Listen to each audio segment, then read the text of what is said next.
Now, I know some of you Camellia mains out there would love to tear my head off because of this bold statement on a thumbnail, but hear me out. Whenever players hear of power creeping in gacha games, one of the first things that comes into mind is a character's damage potential, especially when making a comparison between two characters whose main role is to do damage. But there is one character who not only excels at dealing damage, but provides some unique abilities that further increases your team's overall damage potential and allows the player to pull off some unique playstyles that keeps the game fresh for a long period of time. No, I'm not talking about camouflage. This character is none other than the man himself, Xiangli, and he literally does everything from amazing damage and high mobility to unique double DPS playstyles. He quite literally does everything, and he's, in my opinion, the total package when it comes to DPS characters in Withering Waves. In today's video, I'm going to be doing an extensive review on some utilities that Xiangli provides, which might have gone unnoticed by the community. This will be of benefit to anyone who wishes to pull on his current banner and those who have him but might be sleeping on his true potential. If this video proves helpful, informative, or enjoyable in any way, be sure to leave a like and subscribe to see future videos whenever I drop them on the channel. The first thing we're going to take a look at is his extreme mobility. One of the most painful things in Withering Waves is having to always chase after enemies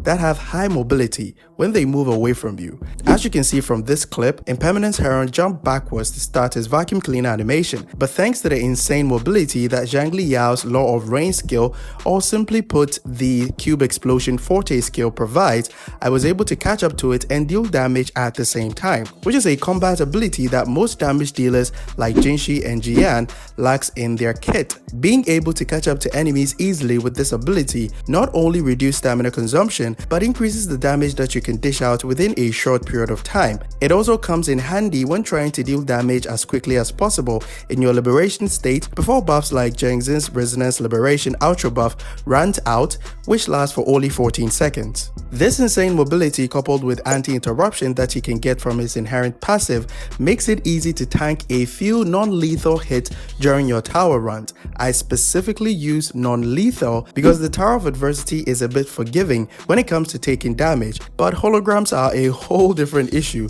so never try to tank hits with him when doing your hologram runs unless you have a shielder on your team. Even top tier characters like Camellia does not have anti-interruption at S0 unless you swipe a card for her S1. Xiangli Yao also strikes a balance between nuke type damage and damage over time. One of the worst feelings to have in the game when playing characters like Camellia and Jinshi is when their nuke type damage, which contributes to a high percentage of their damage, does not crit, and investing in crit rate when building them also reduces crit damage on such characters. The addition of Shorekeeper actually mitigated this issue to some extent, as long as you have her crit rate buff from the first intro skill after her liberation. For Xiangli Yao, even if his liberation nuke does not crit, you still have access to the Cube Explosion Forte skill, which also contributes to majority of his damage because you can hit about 50k damage from the Cube Explosion Forte skill alone. His Resonance Liberation also have a pulling effect that helps easily group up enemies and disorient smaller enemies quite easily.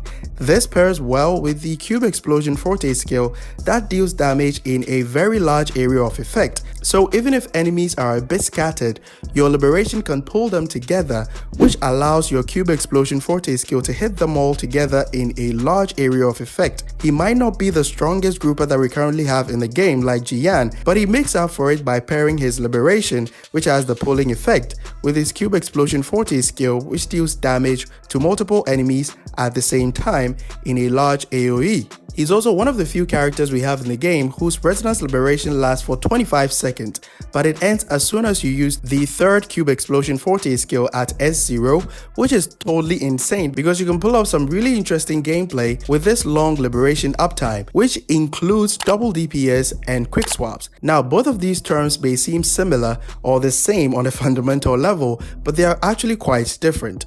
You can play two DPS characters in the same team, but it doesn't necessarily have to be a quick swap team.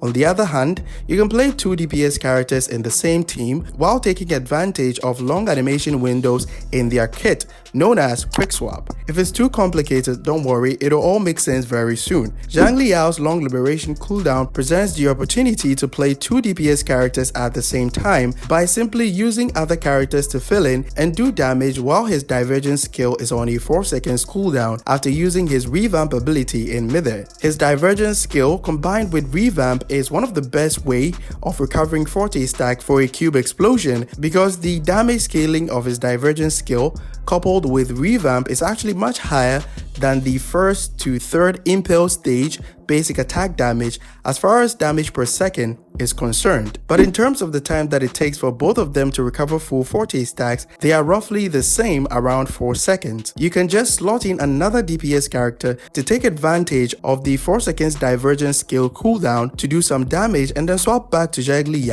to use his divergence skill and revamp to generate full forte stacks, which does decent damage. This can actually be good for you, because one of the things that bothers me a lot in gacha games that I've played so far is to have all these DPS characters built on my account, but I can only use one of them in a meta influenced team building. And let's be honest, meta teams get boring over time. This style of gameplay and team building allows you to prevent that, and it does not require complicated setups or rotations like quick swaps, as long as you know exactly how to play those 2 DPS characters, and it was all made possible because of Xiangli Yao's long liberation duration. You just need to properly manage your resonance energy acquisition if your 2 DPS characters depend on their liberation to do majority of their damage. But if you want to take your gameplay to the next level and have a fun experience as well, then it's time to add these secret ingredients to double DPS teams. One of the most unique things I like about Xiangli Yao is his time stopping ability that is activated when he uses his liberation and cube explosion forte skill. Some people might argue that is a clunky mechanic, but I strongly disagree. It does not only give you time to reposition if you think you'll get hit by the enemy's attack after the time stoppage, but it actually allows your other DPS characters to do damage while Xiangli Yao is stuck in his cube explosion time stoppage animation. So your other DPS characters can literally do free damage without worrying about taking damage. Here's what I mean by that.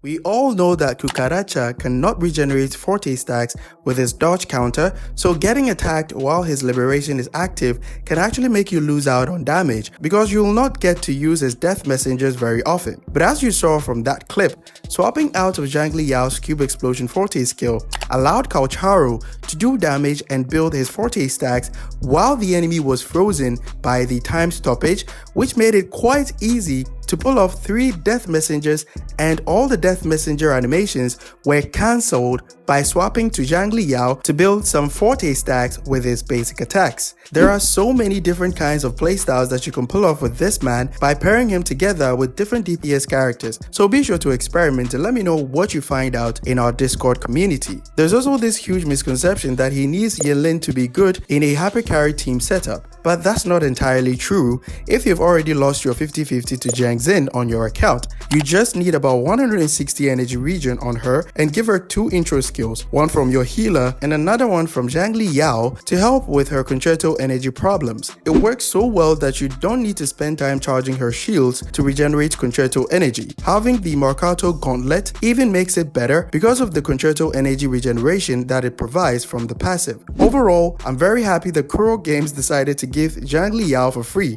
because I most definitely would have spent my ass tries to get him if that wasn't the case. Thank you so much for watching, and consider liking the video and subscribing to see more videos from me in the future. Catch you guys in the next one. Bye bye.